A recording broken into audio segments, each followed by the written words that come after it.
Shining the Light with IUMC welcomes you to another Meditate at 8. Last week we looked at the Apostle Peter's first letter to the church. This week our focus is on his second. 2 Peter chapter 1 is a powerful reminder of the importance of faith and the virtues that accompany it. In this chapter, Peter encourages us to cultivate these virtues in order to strengthen our faith and our relationship with God.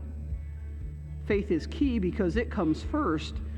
Without faith, he says, it's impossible to please God. This is not to say that people without faith cannot do good things. We all know that they can. However, our lives as Christians are to be driven and consumed by our faith so that our good comes from who or whose we are. So what is Peter's virtues test when it comes to building a stronger faith?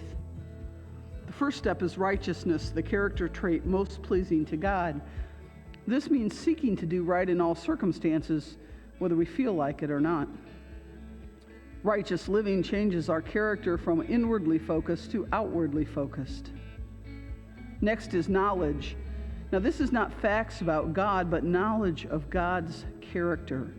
It's the knowledge that comes from spending time in God's presence, meditating on God's word, and seeking to understand God's will for our lives.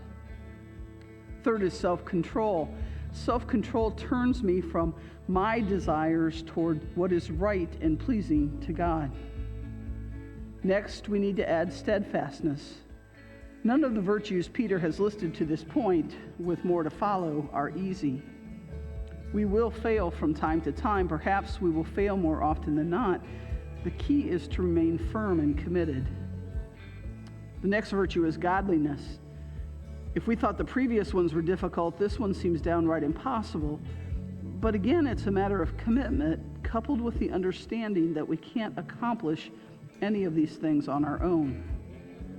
Godliness is the quality of becoming more like God in character and conduct. I'm not convinced that any amount of practice can make us perfect, but it can make us better and help us better become a reflection of God's glory to the world around us. Finally, Peter encourages us to act out of love. Without love, everything we think we are doing for God isn't for God at all. They're things we do to make ourselves feel better or look better to others, including God. Peter ends chapter 1 of his letter by writing that he intends to keep reminding them, or us, of these things. That's comforting for us because it affirms that we need reminders as well. As you reflect on Peter's words this morning, how are you doing when it comes to applying Peter's virtues test to your life?